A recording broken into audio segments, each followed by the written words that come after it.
जी जी, अब आ जाओ बच्चों सारे। आपको जरा एक मिनट क्विक सी नजर मारो फिजिक्स का जो मैंने लेक्चर स्टार्ट किया था। बड़ा हमने एक दो मजे की उसमें बातें ये की थी कि यार फिजिक्स जो है it is the study of physical quantity. मैं रिकॉल देता जाऊंगा, आप जरा देखते जाओ। लास्ट टाइम हमने फिजिक्स में देखिए कहां से बात शुरू की थी। फिजिक्स में मैंने आपको लास्ट टाइम ये करवाया था, ये वाला, ये दो एक सफे थे। तो let me give you a quick recall to that. एक 2 मिनट का रिकॉल दे के फिर आगे चलता हूं। देखिए इट वाज दिस, जरा गौर से देखिए। हमने क्या कहा था कि सॉरी यहां से कि फिजिक्स जो है it is the study of physical quantities. Physical quantities क्या होती हैं? वो क्वांटिटीज जिनको मेजर कर सकते हो किसी मेजरिंग इंस्ट्रूमेंट से, जैसे लेंथ, डिस्टेंस आप मेजरिंग टेप से मेजर कर सकते हो, मास वेइंग मशीन से कर सकते हो, टाइम घड़ी से मेजर हो सकता है, तो ये फिर फिजिकल क्वांटिटी है। स्पीड गाड़ी की स्पीडोमीटर से मेजर हो सकती है, वो जो स्टीयरिंग के सामने मीटर लगा होता है। फोर्स जो है वो आप पढ़ोगे स्प्रिंग बैलेंस आगे, उससे मेजर हो सकता है। टेम्परेचर जो है वो थर्मोमीटर से मेजर हो सकता है, तो टेम्परेचर भी एक फिजिकल क्वांटिटी है। इलेक्ट्रिक करंट एमीटर पर सुना हुआ है ना, एमीटर पढ़ेंगे आगे। तो इलेक्ट्रिक करंट भी एक मेजर होने वाली क्वांटिटी है। तो यार सीधी बात है, जिस क्वांटिटी को नाप सको यूजिंग एनी मेजरिंग इंस्ट्रूमेंट उसे फिजिकल क्वांटिटी कहते हैं। नॉन फिजिकल क्या है? वो क्वांटिटी जिसको आप नहीं नाप सकते, those quantities which can not be measured. For example जितनी ह्यूमन इमोशंस हैं, जिसमें आपको बताया था ना, सैडनेस, हैप्पीनेस, एंग्रीनेस, एक्साइटमेंट, इनके लिए नहीं हम कभी कहते कि जी मैं 5 किलो खुश या 10 किलो नाराज हूं। तो इसको नाप नहीं सकते, इसीलिए ये नॉन फिजिकल है और फिजिक्स में इन्हें नहीं पढ़ते। फिर फिजिकल क्वांटिटीज की दो टाइप्स थी, एक फंडामेंटल और एक डिराइव्ड। फंडामेंटल कहते हैं बेसिक को। मैंने क्या कहा था, आपकी फिजिक्स में 7 क्वांटिटीज ऐसी हैं बच्चों जो याद कर लो, वो आपकी बेसिक हैं। उनके अलावा जो भी और क्वांटिटी होगी फिजिकल, वो डिराइव्ड क्वांटिटी होगी। व्हाट आर दो 7 fundamental? Length, mass, time, temperature, amount of substance, electric current, light intensity. Learn them. ये 7 क्वांटिटीज गिन के आपकी फंडामेंटल है। इनके अलावा कुछ भी और है वो डिराइव्ड में आता है। डिराइव्ड का मतलब होता है वो quantities which are created from fundamental quantities. तो ये फंडामेंटल से ही निकल के कुछ और अगली क्वांटिटी बनेगी। तो इसमें एग्जाम्पल यूं याद रखा था कि ये 7 तो फंडामेंटल है, इनके अलावा कुछ भी हो तो वो कौन है? वो डिराइव्ड है। समझ में आई बात बच्चों? अच्छा जरा आप देखिए, सुनो। हमने कहा था किसी भी फिजिकल क्वांटिटी को रिप्रेजेंट करने का तरीका है कि उसकी डिजिटल वैल्यू प्लस उसके यूनिट्स। आज से आदत बनाओ दोनों चीजें लिखने की। कई बच्चे सिर्फ डिजिटल वैल्यू लिख देते हैं, उन्हें 0 मिलता है उस पर। याद रखें डिजिटल वैल्यू और यूनिट्स दोनों जरूरी हैं। तो फिर हमने कहा था कि देखिए हमारी फंडामेंटल क्वांटिटीज और उनकी एसआई यूनिट्स वो क्या थे। जरा बच्चों मैं एक सेकंड इसको एक रिकॉल देता हूं, बल्कि ये मैंने कर लिया था, मैंने क्या नहीं जी, ये कर लिया था कि देखो लेंथ या डिस्टेंस के यूनिट्स तो बहुत हैं, सेंटीमीटर, किलोमीटर, माइल्स, मीटर्स वगैरह वगैरह। लेकिन एसआई यूनिट्स किन को डिक्लेयर किया गया साइंसदानों ने? एसआई 100 यूनिट्स लेंथ के मीटर्स हैं इंटरनेशनली, ताकि सब इसी में डील करें। फिर मास जो फंडामेंटल क्वांटिटी है उसके एसआई यूनिट्स किलोग्राम्स है। टाइम के स्टैंडर्ड एसआई यूनिट सेकंड्स हैं, वरना टाइम देखिए आवर्स, मिनट्स, डेज, मंथ्स में भी कैलकुलेट होता है, बट सेकंड्स आपके एसआई यूनिट्स हैं। फिर टेम्परेचर जो है, टेम्परेचर के यूनिट्स तो बहुत हैं, kelvin, degree Celsius, degree Fahrenheit, लेकिन केल्विन उनके एसआई यूनिट्स हैं। अमाउंट ऑफ सब्सटेंस का एसआई यूनिट्स क्या है? बोलो।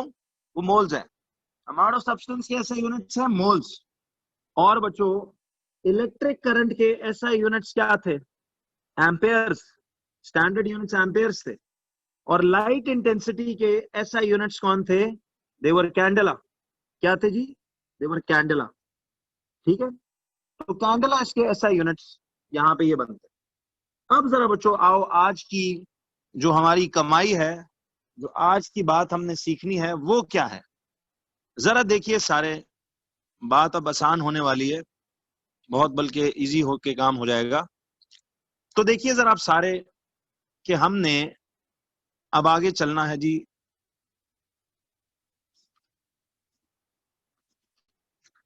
जरा हेडिंग डालो बच्चों।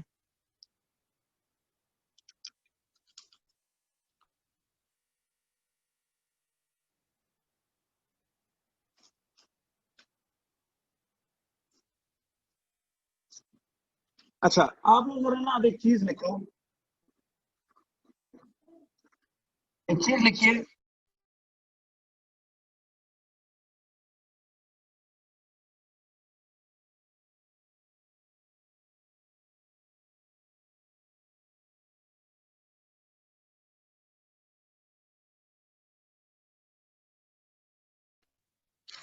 तो बच्चों, ये आपके पास इलेक्ट्रिक करंट और लाइट इंटेंसिटी, ये इसके यूनिट्स हैं।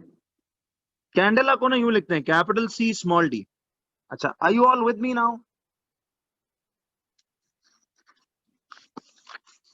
ये तो वही पुराना पेज है ना जो हमने लास्ट टाइम किया। बच्चों, आपको फिजिक्स के भी जो स्टार्टिंग लेक्चर और केमिस्ट्री का भी स्टार्टिंग लेक्चर, हमने फिजिक्स केमिस्ट्री ना पहले 2 हफ्ते हम बेसिक्स करते हैं जो सब सब्जेक्ट्स के लिए चाहिए, वो आप सबके फिट होने चाहिए। उसकी रिकॉर्डिंग्स भेज देंगे। इन चैप्टर्स की भी जो स्टार्ट से जिनका मिस हुआ हुआ है, आई थिंक 4-6 बच्चे हैं जिनका मिसिंग है, उनको सबको भेज देंगे, तो आप वो लिंक फॉलो कर लीजिएगा। हमारे एकेडमी के व्हाट्सएप नंबर्स बच्चों सेव कर लें सारे। उसके अलावा आप हमें इंस्टाग्राम पे, फेसबुक पे भी कांटेक्ट कर सकते हो, जो हमारे ऑफिशियल पेजेस हैं वो आपको कार्ड पे सब दिया हुआ है।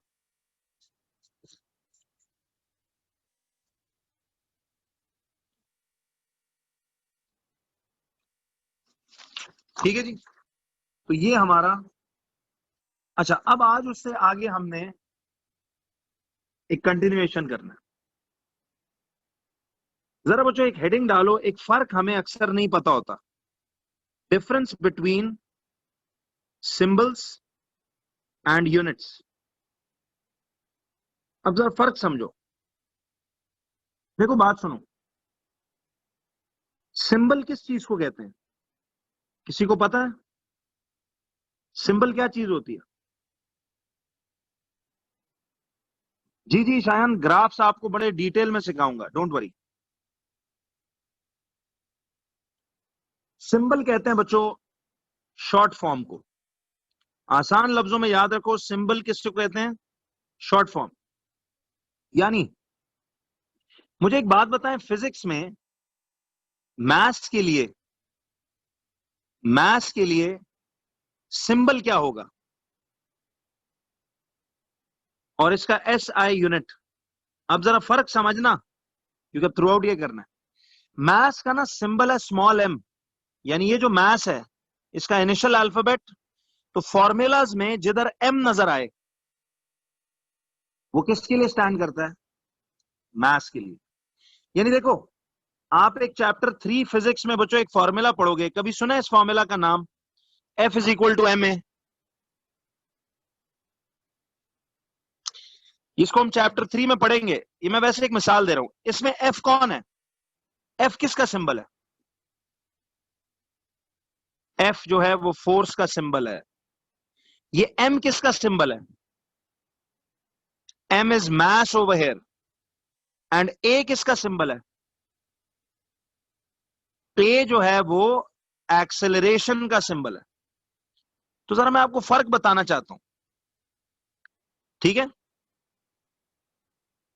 इसी तरह एक और फॉर्मूला आप पढ़ोगे, ये फॉर्मूला सुना है कभी? W is equal to m g. ये हम पढ़ेंगे, अभी तो सिर्फ बता रहा हूं, सिंबल का मतलब बता रहा हूं। इसमें ये W क्या चीज है? ये W इसका वेट है।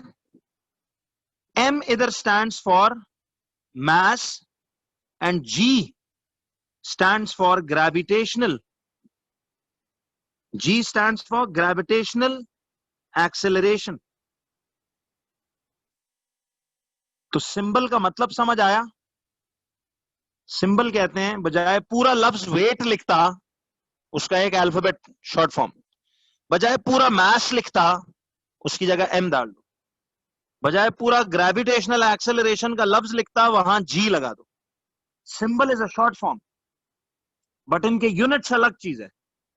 अब बताओ, मास का सिंबल तो एम है स्मॉल, फॉर्मूलों में small m stands for mass, लेकिन मास के एस आई यूनिट्स क्या है?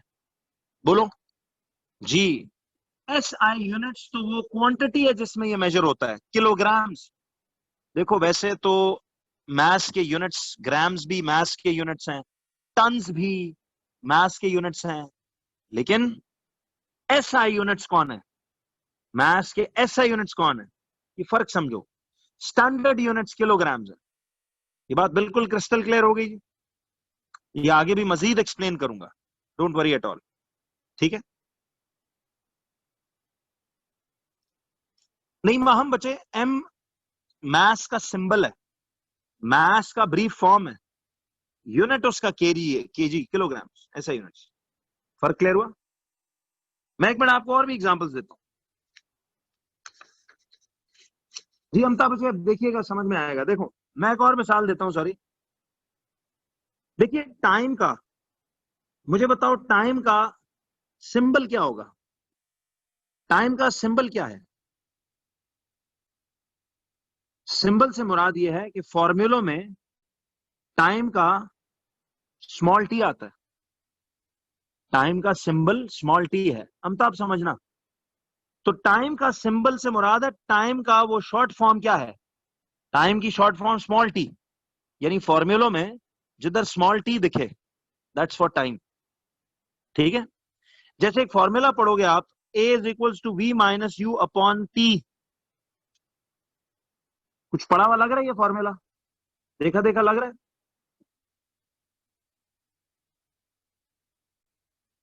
इसमें a कौन है? a सिंबल है एक्सेलरेशन का, ये एक्सेलरेशन है। ये t कौन है? इसमें t टाइम है। तो सिंबल, अब समझ आया हमता आपको कि सिंबल ब्रीफ फॉर्म को कहते हैं। क्यों जी? ये वी यू क्या है ये पढ़ेंगे बाद में। अच्छा अब मुझे बताओ कि इसके एस आई यूनिट्स क्या हैं? सिंबल तो टाइम का स्मॉल टी है, बट इसके एस आई यूनिट्स क्या हैं? बच्चों सुनना, टाइम के तो बहुत से यूनिट्स हैं, आवर्स, मिनट्स जिसमें टाइम कैलकुलेट होता है, seconds, days, months, years, decades, millenniums, ये सब टाइम के यूनिट्स है ना। लेकिन एस आई यूनिट्स टाइम के कौन है? सेकंड्स। तो सेकंड्स को ब्रीफ फॉर्म में स्मॉल एस करके लिखते हैं, समझ आई? जी मिली सेकंड्स वगैरह वगैरह, बट वो हमने एसआई यूनिट्स की बात करनी है, एसआई यूनिट्स आर सेकंड्स। समझ आ रहा है? अच्छा इसी तरह से मुझे एक बात बताओ बच्चों कि जैसे इलेक्ट्रिक करंट, आप आगे पढ़ोगे इलेक्ट्रिसिटी मैग्नेटिज्म में, इलेक्ट्रिक करंट जो है ये एक लफ्ज है। इलेक्ट्रिक करंट का सिंबल पता है किसी को? पढ़ लेंगे आगे, बट फिलहाल वैसे एक आपकी नॉलेज चेक कर रहा हूं। जी बिल्कुल सही है, इलेक्ट्रिक करंट का सिंबल है कैपिटल आई। इलेक्ट्रिक करंट का सिंबल है कैपिटल आई, और इसके एस आई यूनिट्स क्या होंगे? बोलिए। एस आई यूनिट्स इसके एम्पेयर्स होंगे। अच्छा अब देखो, कैपिटल आई इलेक्ट्रिक करंट में तो कहीं नहीं आ रहा, बट ये एक रूल बना दिया गया है कि कैपिटल आई सिंबल है इलेक्ट्रिक करंट का। जैसे देखो आप लोगों ने एक फॉर्मूला थोड़ा बहुत देखा देखा लग रहा होगा, V is equal to I R, एक फॉर्मूला आगे कोर्स में पढ़ोगे। आपको पता है इसमें V किसके लिए स्टैंड करता है? जी V हम पढ़ेंगे ये वोल्टेज के लिए। I किसके लिए? I is for electric current, R is for, R पता है किसी को? जी R कहते हैं इधर रेजिस्टेंस को। ये सारे फॉर्मूले पढ़ेंगे, मैं वैसे आपको फिलहाल एक बात बता रहा हूं। तो इलेक्ट्रिक करंट का सिंबल यानी शॉर्ट फॉर्म फॉर्मूलाज में कैपिटल आई है, बट इस इलेक्ट्रिक करंट के एसआई यूनिट्स कौन है? Ampere's, denoted with capital A. Ampere's को ए कैपिटल भी लिख सकता है। क्यों बच्चों, कुछ अंदाजा हो रहा है यार कि फिजिक्स में बुनियाद बना रहा हूं, पहले जरा अलिफ बे सिखा रहा हूँ फिजिक्स, तो सिंबल और उसमें फर्क समझ आया? क्यों जी?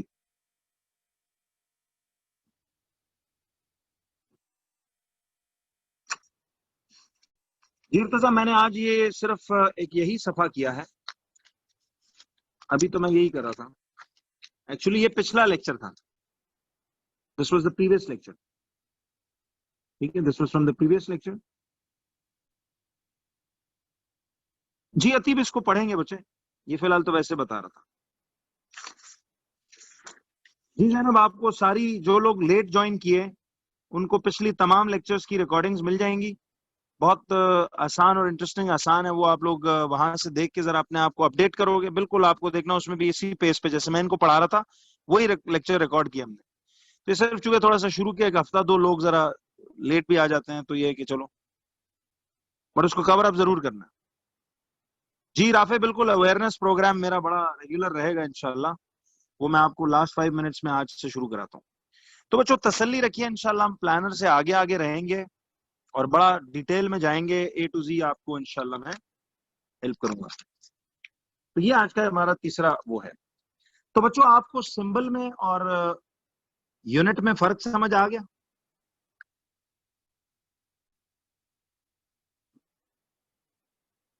चलिए, तो सिंबल कहते हैं शॉर्ट फॉर्म को, जैसे टाइम का सिंबल टी है और इसका यूनिट सेकेंड्स है, ऐसा units.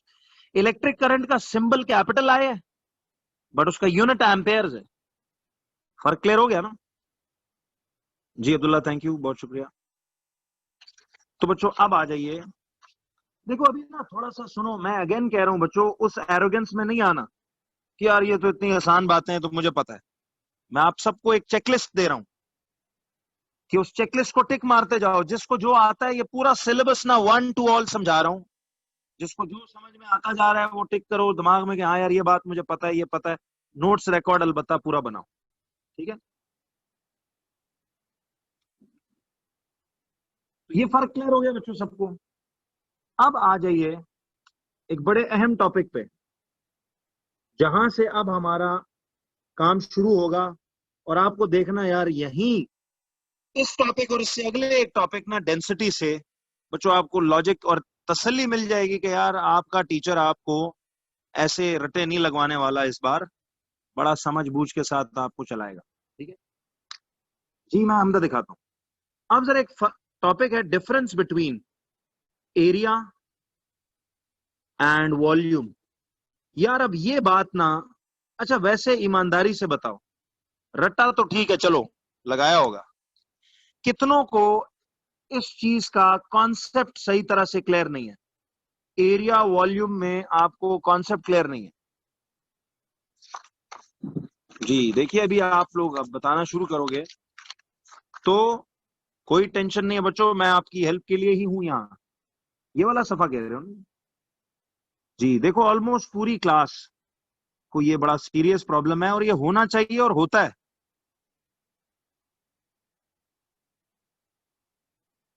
Ji Rafe, don't worry, ये सबसे इजीएस्ट चैप्टर बन जाएगा आपके लिए।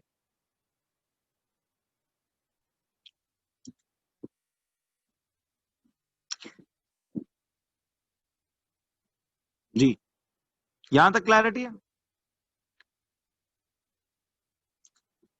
चले, मैं यूनिट और सिंबल में ना दोबारा फर्क पे आऊंगा, ये तो हर चैप्टर में बात अपडेट होगी। अभी बच्चों परेशान मत हो, जिन्हें ना अभी भी सही क्लियर नहीं हुआ यूनिट और सिंबल में फर्क, परेशान ना होइएगा, आगे हर टॉपिक में मैं समझाता जाऊंगा साथ साथ, कि नहीं?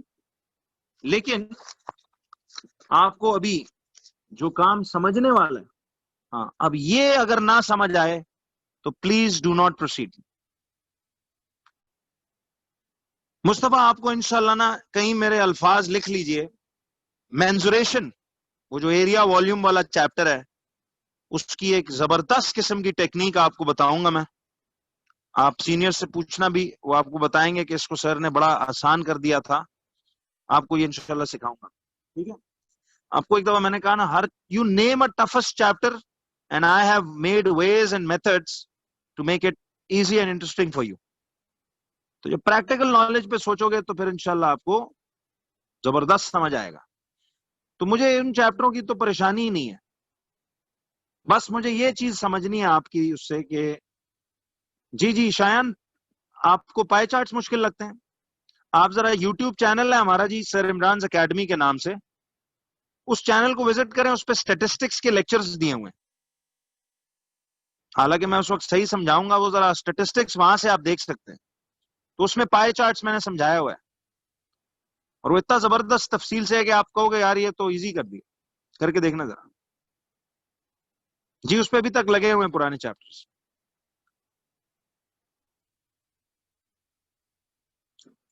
जी अच्छा, आपने देखा है जबरदस्त, अब्दुलरहमान आपने देखा हुआ है उसको? अच्छा, एग्जाम्स के लिए हेल्प हुई है उससे, माशाल्लाह, जबरदस्त जबरदस्त, वेरी नाइस। ट्रिग्नोमेट्री भी अब्दुल्ला आप जरा तसल्ली रखिए यार, आपकी तो सिस्टर ने ट्रिग्नोमेट्री मुझसे पढ़ी है, जरा उनसे पूछिएगा सर ने इसको कैसे कराया था, वो आपको बताएंगे कि ट्रिग्नोमेट्री तो हलवा हो गया। चलिए जी, तो कॉन्सेप्ट पे आते हैं बच्चों, difference between area and volume. तो खैर मुझे उस पर पहुंचने देना जी। रुकमा, आपको जो वर्ड प्रॉब्लम्स जिसमें क्वाड्रेटिक इक्वेशंस मुश्किल लगती है ना बनाना, उसके लिए मैंने इनको टेक्निक 5-6 का इंट्रोडक्शन दिया था, उधर जाके बहुत डिटेल में करेंगे, ठीक है? रूबा एटीपी आपको मिल जाएंगी एकेडमी से ही, जब प्रिंट होके आएंगी तो फिर विल गिव यू। तसल्ली रखिए जी, इंशाल्लाह सब कुछ करा के जाऊं। अच्छा जी, जरा आइए बच्चों, difference between area and volume पे देखो। ये दोनों का फर्क हम जब सीख लेंगे ना, तो इसके बाद हमारा पहला न्यूमेरिकल टॉपिक स्टार्ट होगा फिजिक्स में, व्हिच इज कॉल्ड डेंसिटी। और डेंसिटी बच्चों अब रटा मार काम नहीं चलेगा, अब एक एक बात समझ के जी। आज रात तसल्ली रखिए, परसेंटेजेस का कॉन्सेप्ट मैं अरिथमेटिक्स में कराऊंगा। आपको एक बड़ा जबरदस्त तरीका बताना है, फॉर्मूला से जान छूट जाएगी वहां, वो एक टेक्निक है, मैं आपको बताऊंगा, ठीक है जी। अभी ये चैप्टर 1 शुरू हुआ है बच्चों, वही चल रहा है, difference between area and volume. जरा बच्चों कॉन्सेप्चुअली आपने सबसे पहले ये समझना है कि एरिया क्या चीज होती है। What is area? आप बता सकते हो व्हाट इज एरिया? याद रखें, area is the surface, area is the surface covered by an object. Area is the surface covered by an object. एक ऑब्जेक्ट जितनी सरफेस कवर करता है उसे हम उसका एरिया कहते हैं। सुने, एक ऑब्जेक्ट जो सरफेस कवर करता है हम उसे उसका एरिया कहते हैं।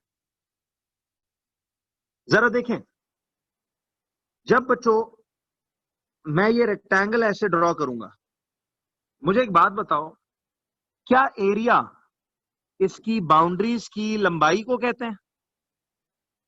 क्या एरिया, यस नो करके बताओ, इसकी बाउंड्री की लंबाइयों को कहते हैं? नहीं, बिल्कुल नहीं, इसको नहीं कहते। See, it means there is a confusion, but it's okay, that is why I am here to help. तो अब जरा सुन लो बच्चों, एरिया का मतलब क्या है। एरिया देखो उस सरफेस को कहते हैं, वो जो सरफेस है जो ऑब्जेक्ट कवर करता है। देखो, मैंने जब ये रेक्टेंगल ड्रॉ किया तो इसके एरिया से मुराद इसकी बाउंड्रीज की लेंथ नहीं, एरिया से मुराद ये सारी सरफेस, ये सारी सरफेस, ये पूरी सरफेस देख रहे हो, ये जो पूरी सरफेस इस रेक्टेंगल ने अपने अंदर कवर की हुई है, पेज का ये जो पूरा सरफेस इसने कवर किया है, this is called its area. और समझाऊंगा डिटेल में, सुनना भी, ये तो शुरू किया। जरा बताना, एक स्क्वायर अगर ड्रॉ करूं, क्या एरिया से मुराद इसकी ये बाउंड्रीज की लंबाइयां हैं? क्या ये बाउंड्रीज की लेंथ ये इसका एरिया है? नहीं, एरिया से मुराद वो surface, see this surface of the page which this rectangle या स्क्वायर इज कवरिंग, ये जो सफे का इसने पूरा ये इलाका सरफेस कवर किया हुआ है, इस पूरी सरफेस को समझ रहे हो, इसका एरिया कहा जा रहा है। You get it?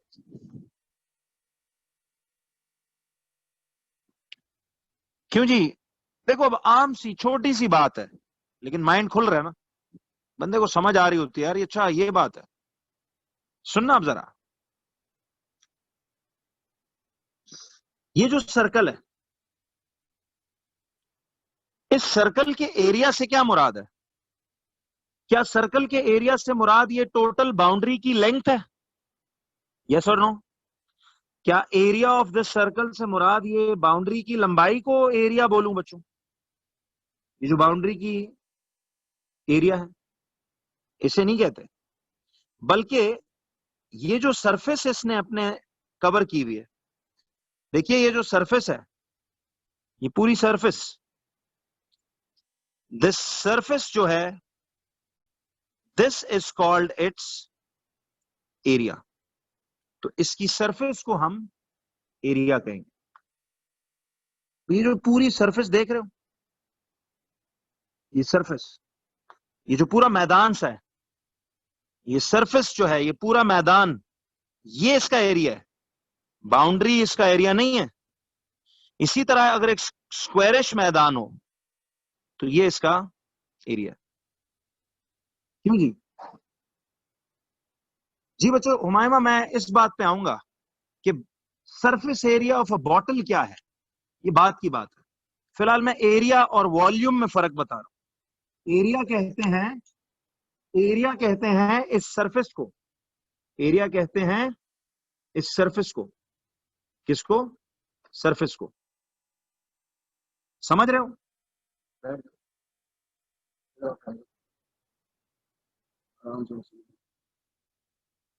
देखिए, तो एरिया किसको कहते हैं? एरिया हम कहते हैं इस सरफेस को। समझ में आई बात? जी जी बच्चों, ये सब अब्दुल्ला करना है आपने, बिकॉज स्क्रैच टू एंड, मैंने कहा था ना आपसे, कमिटमेंट ये थी क्लास 6-7 से कॉन्सेप्ट को उठा के हमने जाना है, क्योंकि ये सब बातें पूछेगा आगे, ये सब यूज होगा। तो ये क्लियर हुआ है जी सबको?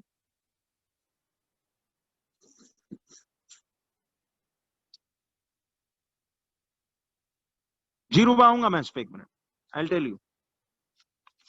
अब जरा आओ,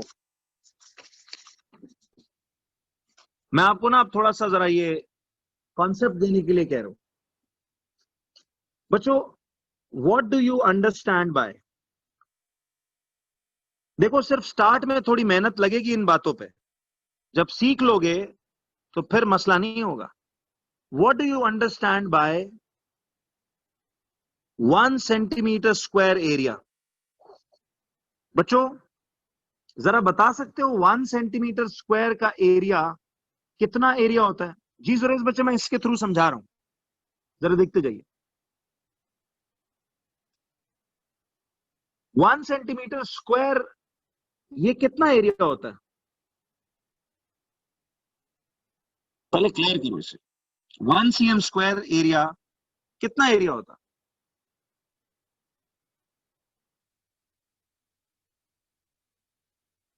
ये ऐसा एक स्क्वायर होता है बच्चों जमीन पे, जरा इधर देखना, एक ऐसा स्क्वायर आप अगर ड्रॉ करो जिसकी लंबाई भी कितनी हो, 1 सेंटीमीटर, और जिसकी चौड़ाई भी कितनी हो, 1 सेंटीमीटर। देखो 1 सेंटीमीटर स्क्वायर एरिया, इस एरिया को कहते हैं, एक ऐसा स्क्वायर जिसकी लंबाई 1 और चौड़ाई भी 1 सेंटीमीटर हो। तो इस तरह के स्क्वायर में अंदर जितना इलाका बंद होगा, ये सरफेस जितनी कवर होगी, उसे 1 cm स्क्वायर एरिया कहेंगे। तो देखो ना, एरिया का बेसिक फॉर्मूला इधर क्या है? Length into breadth, length into breadth.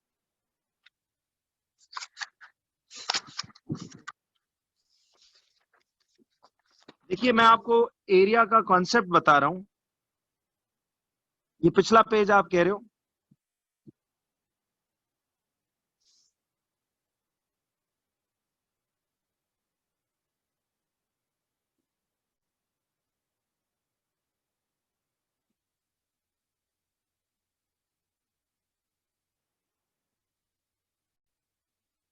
ठीक है जी, हो गया पेज? अच्छा, मैं इसकी ना रिकॉर्डिंग भेजूंगा, उससे भी फिर नोट्स आप लिख लेना। तो अब देखो बच्चों, इस स्क्वायर की लेंथ है कितनी, 1 सेंटीमीटर, और ब्रेड्थ कितनी है ये वाली, ये भी 1 सेंटीमीटर। तो 1 इंटू 1 तो 1 हो गया, centimetre into centimetre, centimetre square हो गया। तो मुझे बताइए कि एरिया इसका कितना बना, 1 सेंटीमीटर स्क्वायर। क्या बना, 1 सेंटीमीटर स्क्वायर। जी, ये जो ऑब्जेक्ट का फेस है, ये जो सरफेस है, ये अंदर सरफेस पूरी, ये एरिया है, ठीक है। तो 1 cm² एरिया, दिमाग में साइज बन रहा है ना, कितने उसको कहेंगे। देखिए अभी मेरे पास अगर सिजर होती तो मैं आपको नाप के बताता कि ये कितना स्क्वायर एक बनता है, ठीक है।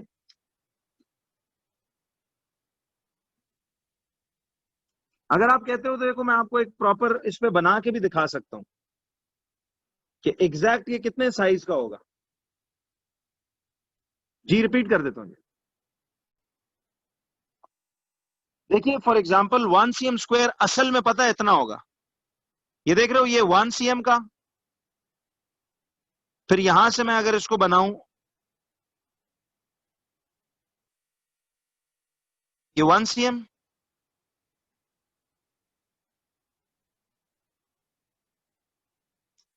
तो यार देखिए ये इतना छोटू सा, ये स्क्वायर आप देख रहे हो, गौर से अगर इसको आप देखें तो सी, ये स्क्वायर मैंने फुट रूलर से नापा 1 cm, और चौड़ाई भी इसकी 1 cm है। तो गौर कीजिए कि ये पूरे का पूरा जो इलाका बनता है, ये पूरा इलाका, इस पूरे इलाके को 1 सेंटीमीटर स्क्वायर इलाका कहते हैं। अब समझ आई। तो इसे 1 सेंटीमीटर स्क्वायर इलाका कह रहे हैं। जी बच्चे मैंने ओपन रखा हुआ है, आई केप्ट इट ओपन। मुस्कान उसको कहे ओपन है, आ जाए। अच्छा, अब मुझे जरा एक बात बताइए, एक और सवाल, कि what do you understand by an area of 1 square foot. ये प्रैक्टिकल लाइफ के लिए काम आती है चीज। 1 स्क्वायर फुट कितना इलाका होता है।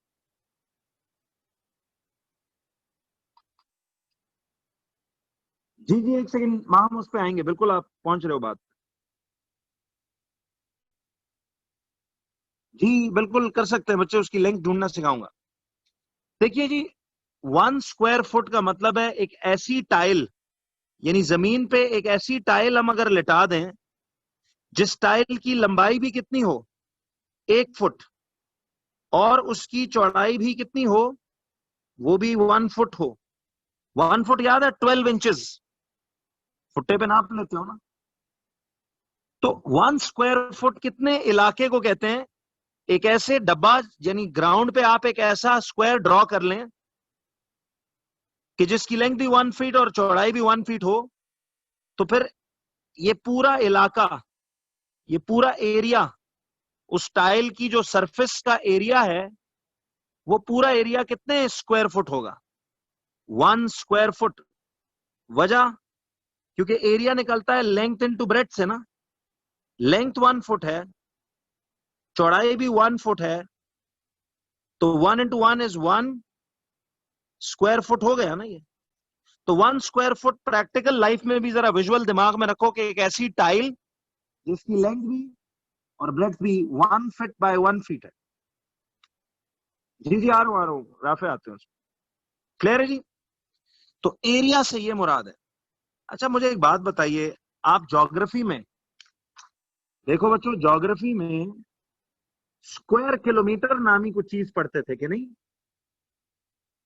What do you understand by, देखो अब आपका दिमाग यहां से खुलता है, साइंस में दिमाग खोलना है।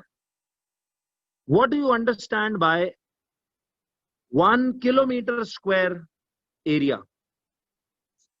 बच्चों 1 किलोमीटर स्क्वायर एरिया किसे कहते हैं, ये लीजिए पेज फ्लिप हो गया।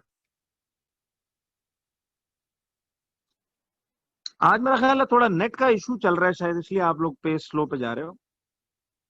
कोई नहीं, बहरहाल बेसिक्स क्लियर करके चलेंगे। जी जबरदस्त, देखो अब आप दिमाग पहुंच रहे हैं उन बातों पे। जी हादी कर रहा हूं इसको। हादी ये स्क्वायर फुट समझ आया?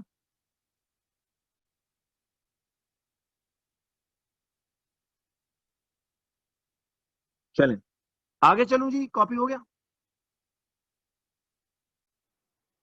जी नेट आज थोड़ा सा गड़बड़ कर रहा है हर तरफ। चलो मैं इसकी रिकॉर्डिंग भी भेजूंगा, जरा उसको देखना है प्लीज। जरा बच्चों अब ये देखो, असल में आपने आज तक पता है गलती क्या की, फिजिक्स क्यों मुश्किल लगी आपको? कॉन्सेप्ट्स नहीं है चीजों के, वो इंशाल्लाह इस बार एक एक करके समझाऊंगा। तो देखो आज की कमाई हमने कर ली, वो 1 mark per day. Chemistry physics में तो बल्कि 145 मार्क्स हैं टोटल सिलेबस के। एमसीक्यू 40 मार्क्स का होता है, थ्योरी 70 मार्क्स का, एटीपी 30 मार्क्स का। तो 145 मार्क्स हमने मोर देन, अल्हम्दुलिल्लाह हमारे पास 230 डेज से ज्यादा है बिफोर द फर्स्ट एग्जाम।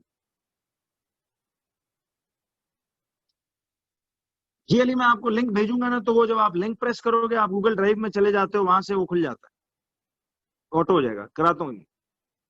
अच्छा जरा बताओ, ये 1 किलोमीटर स्क्वायर इलाका, एरिया को उर्दू में पता है क्या कहते हैं?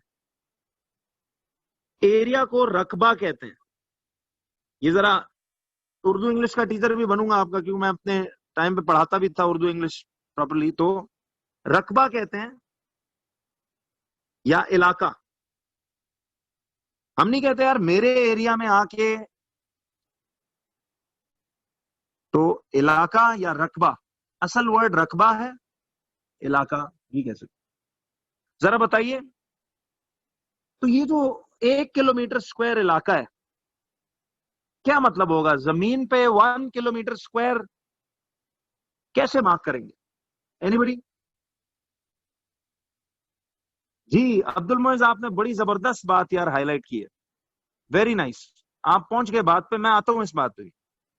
ये बात मैं वैसे लेटर स्टेजेस में बताता, लेकिन वेरी नाइस टू नो कि आपको इस कॉन्सेप्ट की चीज है। देखो बच्चों, आप विजुअल करो, देखो 1 किलोमीटर पता ना आपको कितना होता है? 1000 मीटर। यानी यूं कह लें, मैं आपको चलो ग्राउंड पे बताता हूं। देखो ये जो आपने डिफेंस चौक देखा हुआ है ना, डीएचए वाला चौक, डिफेंस चौक, जहां वो शिफा आई हॉस्पिटल फौजी फाउंडेशन है जहां, ठीक है? अब डिफेंस चौक से आप अगर आ जाओ टिल जो वो है टोयोटा मोटर्स, टुवर्ड्स ये बैरिया आते हुए, डीएचए आते हुए, रफली ये 1 किलोमीटर है। गाड़ी पे नाप भी सकते हो, ये कितना बड़ा फासला है कि नहीं? डिफेंस चौक से तकरीबन ये जो आपका बैरिया फेज 7 की एंट्रेंस है, चलो हाँ ये कह लो, डिफेंस चौक से बहरिया फेज 7 की एंट्रेंस, वो जिसके साथ टोयोटा मोटर्स भी है और सामने सुजुकी वालों का भी बड़ा सा शोरूम है, वहां तक रफली 1 किलोमीटर बनता है तकरीबन। ज्यादा कम हो सकता है, बट मैं रफ बात कर रहा हूं। वो फासला दिमाग में आ रहा है अब? ये 1 किलोमीटर है ग्राउंड पे। तो 1 किलोमीटर स्क्वायर का मतलब पता है क्या?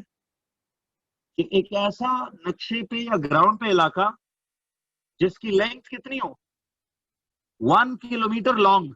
यानी वो डिफेंस चौक से लेके टिल फेज 7 का एंट्रेंस जो है, वो टोयोटा मोटर्स तक, ये इतनी उस जमीन पे बने हुए स्क्वायर की लंबाई हो, और उतनी ही उसकी चौड़ाई भी हो। 1 किलोमीटर बाय 1 किलोमीटर का जो जमीन पे डब्बा बनेगा, अब यार बताओ ये कुछ छोटा मोटा इलाका बनता है या अच्छा खासा बड़ा इलाका बनता है? विजुअल करो, दिमाग में विजुअल करें ना, कि देखिए ये बनेगा L into b, 1 kilometre into 1 kilometre, यानी 1 किलोमीटर स्क्वायर। जो कि ठीक है रुखमा, इस पे बिल्कुल आएंगे। बिल्कुल आप सही कह रहे हो, आई गेट टू दैट। जी हम तक किधर से समझ में नहीं आ रहा, बताइए जरा, मैं उधर से एक्सप्लेन करता हूं। हम तो आपको स्क्वायर फुट का मतलब 1 स्क्वायर फुट कितना इलाका या एरिया बनता है, ये समझ आया? जरा देखिए, दोबारा देखते हैं। 1 स्क्वायर फुट कितना एरिया होता है? विजुअल करो, हम तो आपके जमीन पे आपने एक मार्किंग लगाओ, एक ऐसा स्क्वायर बनाओ जिसकी लेंथ भी 1 फुट लॉन्ग हो। 1 फुट पता है ना, 12 इंचेस जो वो मेजरिंग टेप पे, कि नहीं? और ब्रेड्थ भी उसकी कितनी हो, 1 फुट लॉन्ग हो। तो ये जो स्क्वायर सा बनेगा, ये 1 फुट 1 फुट 1 फुट और 1 फुट वाला, इसके बीच में जो इलाका बंद होगा, ये इलाका कितना कहलाएगा? अमता बताइए। लेंथ 1 फुट, ब्रेड्थ 1 फुट, तो 1 foot to 1 foot would be 1 square foot. समझ में आई बात? तो इस एरिया को, ये जो स्क्वायर के अंदर इलाका पड़ा हुआ है, इसको 1 स्क्वायर फुट इलाका या एरिया कहते हैं। और इसी तरह 1 स्क्वायर किलोमीटर कितना एरिया बनता है?